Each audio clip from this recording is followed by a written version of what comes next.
Seja bem-vindo ao canal Descomplicando as Escrituras, tudo bem? E vamos para mais um vídeo, e agora o vídeo da Páscoa, né? Especialmente neste domingo, o vídeo da Páscoa, para entendermos melhor o que é Páscoa. Uma coisa é certa, Páscoa não é sobre coelhinho, Páscoa não é sobre ovo, Páscoa não é sobre chocolate. Vamos entender o que de fato é a Páscoa? Vamos nessa?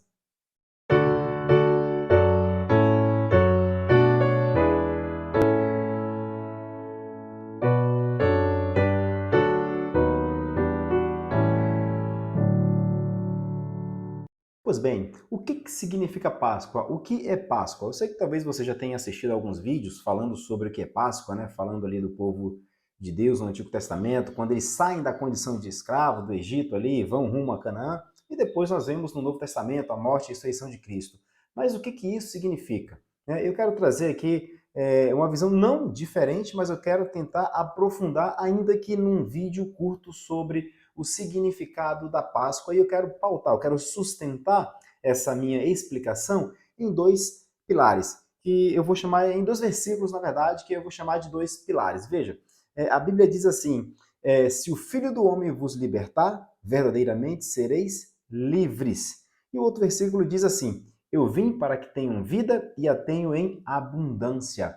E esses dois versículos estão conectados diretamente com o que é a Páscoa, tanto no Antigo Testamento como no Novo Testamento. De que forma esses versículos se conectam em relação à Páscoa? E aí eu vou trabalhar a Páscoa em cima de dois vetores, eu vou chamar de vetor. O primeiro vetor é a liberdade, tá? Então Páscoa é sobre liberdade, e já explico por que Páscoa é sobre liberdade. E o outro ponto, Páscoa é sobre vida, né? Páscoa ela é também sobre vida. Então vamos para o primeiro pilar, para o primeiro vetor, como eu disse. Por que Páscoa é sobre liberdade?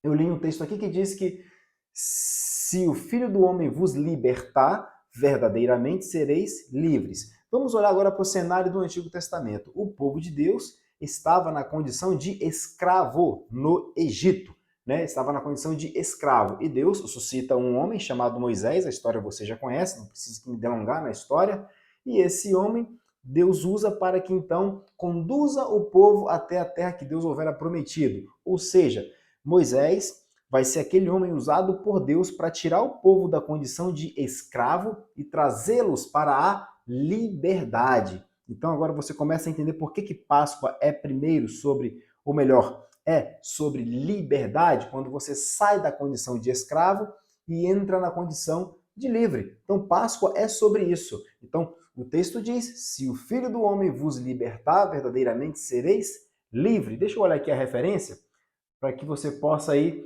pesquisar na sua Bíblia, né? Qual é a referência? Onde é que está escrito esse texto? Possivelmente deve ser no Evangelho de João, tá? Mas deixa eu pegar aqui a referência e já eu passo para vocês para poder compreender onde é que está escrito esse texto. Então, o texto diz, se o Filho do Homem vos libertar, verdadeiramente sereis livre. Então, a primeira ideia, travou aqui o computador, então a primeira ideia que nós devemos ter da Páscoa é essa de liberdade, né? A ideia de liberdade, em que o povo de Deus sai da condição de escravo e passa à condição de livre. Vamos abrir a Bíblia lá no livro de João, no Evangelho de João, no capítulo 8, no versículo 36. Eu acho que é isso. Vamos lá, ó.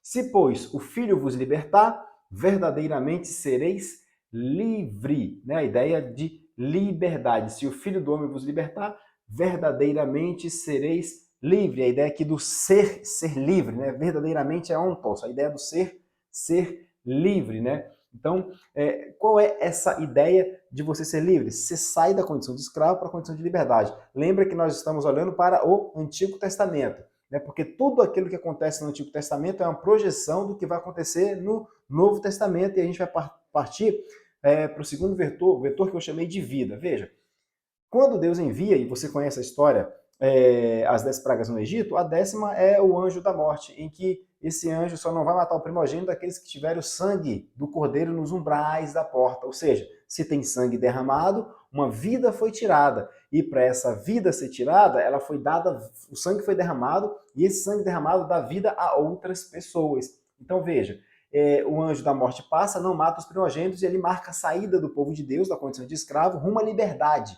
né? A dignidade da pessoa humana, liberdade, né? Dignidade da pessoa humana. Então Deus, ele levanta Moisés para tornar aquele povo livre. E aqui nós temos algumas sombras, né? Ou alguns tipos ali de Jesus Cristo. Nós temos ali tipos e antítipos, mas eu não vou entrar em detalhes sobre o que isso significa. A ideia é que nós temos Moisés sendo levantado por Deus, mediando essa relação do povo de Deus para com ele. Então a gente pode ver Moisés apontando para aquilo que seria a perfeição, que é Jesus Cristo, né, o libertador perfeito. Né? Nós temos também o sangue de um cordeiro derramado, passado nos umbrais da porta, e ali estava protegida aquela família em relação ao anjo da morte. Então nós temos aí algumas sombras de Cristo, tanto Moisés, quanto o cordeiro morto e o sangue ali, então, nos umbrais da porta. Então isso aponta para algo que é perfeito. Então o povo sai dessa condição de escravo. Então, Páscoa, primeiro, sobre liberdade. Então esse vetor, liberdade. E o segundo vetor é vida. Eu vim para que tenham vida e a tenham em abundância. Vamos ver em que... É Evangelho de João também, deixa eu só procurar aqui saber qual é o capítulo, né? Então,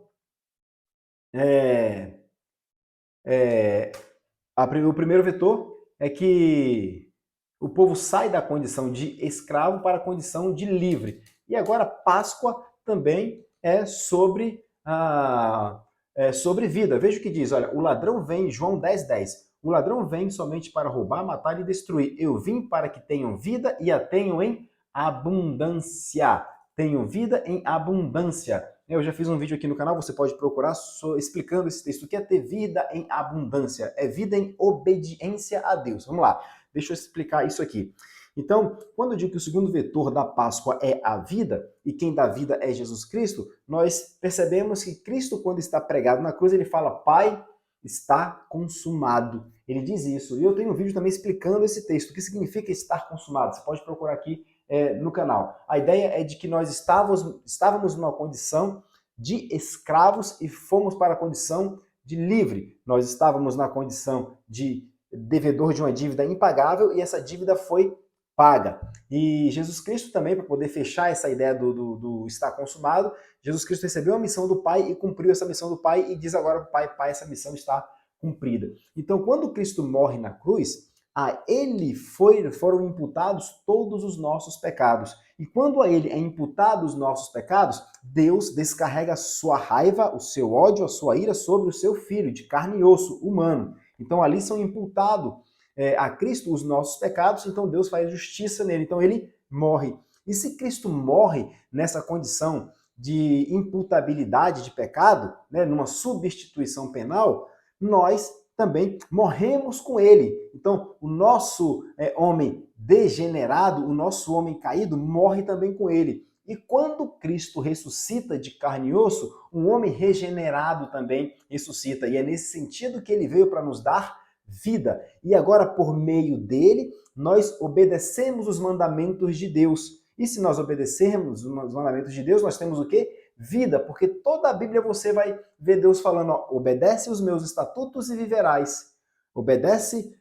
Observa os meus mandamentos e viverás. Então nós vemos que Deus o tempo todo dizendo, olha, o meu mandamento dá vida. E nós percebemos, portanto, que o descumprimento do mandamento traz morte. Então, quando Cristo morre, o homem degenerado, o homem caído, morre também com ele. Quando ele ressuscita, o homem regenerado também ressuscita, e agora esse homem ama a lei do Senhor, e a lei dá vida para ele, e faz isso por meio de quem? De Cristo. Então, o primeiro vetor da Páscoa é sobre o quê? Sobre liberdade. Deus nos fez livre. Se Cristo vos libertar, verdadeiramente sereis livres. Né? E aí Jesus fala que eu vim para que tenham vida e a tenham em abundância. Essa abundância é em obediência aos mandamentos de Deus, que por meio de um representante Cristo de carne e osso que cumpre os mandamentos de Deus, nós também o cumprimos. Então a Páscoa vai trabalhar nesses dois vetores. A ideia da Páscoa é esses dois vetores. O primeiro, liberdade, e o segundo, vida. Primeiro, liberdade, segundo, vida. Liberdade, vida. Então perceba que em tempos em que ali as liberdades estão sendo aí tiradas, nós vemos aqui a Páscoa falando exatamente disso, Deus nos trazendo, nos tornando livre por meio de Cristo e também nos dando vida por meio de Cristo. Se no Antigo Testamento era uma sombra, no Novo Testamento nós temos então a promessa de Deus cumprida, consolidada, concretizada, tá bem? Então Páscoa não tem nada a ver com coelhinho, não tem nada a ver com ovo, não tem nada a ver com chocolate, tá? Páscoa tem a ver com liberdade e vida. E tudo isso por meio da obra de Cristo. Então, aquilo que Deus fez por meio do seu Filho que nos trouxe consequência. E essa consequência é liberdade e vida. Tá bem? Então, se você gostou, curte, comenta, compartilha esse vídeo para que você possa, para que esse vídeo possa se tornar relevante, tá? E que você possa aí, então, contribuir nessa disseminação de uma boa teologia, dos conteúdos aqui do canal, certo? E eu, fazendo uma propaganda agora de um livro que eu escrevi, um e-book apenas de 30 páginas, sobre educação cristã, o que de fato significa educação cristã, tá? É um breve ensaio teológico, não tenho por objetivo encerrar o assunto, por isso é um ensaio teológico, e eu vou deixar o link para você adquirir esse e-book aqui na descrição do canal. Tá? O e-book custa apenas R$ 9,90, o link para aquisição eu vou deixar aqui, você pode pagar R$ 9,90 no cartão, pode pagar no Pix, pode pagar da forma que você preferir, e com isso você vai estar ajudando também no crescimento desse canal. Uma outra forma de você também contribuir se tornando membro. Tá? Se tornando membro desse canal, você ajuda também no crescimento dele, apenas R$ 4,99 por mês, e aí você ajuda no crescimento desse canal. Lembrando que na aquisição desse e-book, você vai ter um conteúdo muito bom para que você possa começar a ter a ideia de como ensinar o seu filho em sua casa, de como você desconstruir a agenda psicopedagógica de emburrecimento das crianças que estão aí nas escolas. Tá bem? Então, esse foi o nosso vídeo. Mais uma vez, curte, comenta, compartilha, ajuda no crescimento desse canal e que Deus possa abençoar a sua vida. Tá? Então, fique com Deus e até o nosso próximo vídeo, se Deus assim quiser, porque se Ele não o quiser, certamente não acontecerá. Uma ótima Páscoa a todos.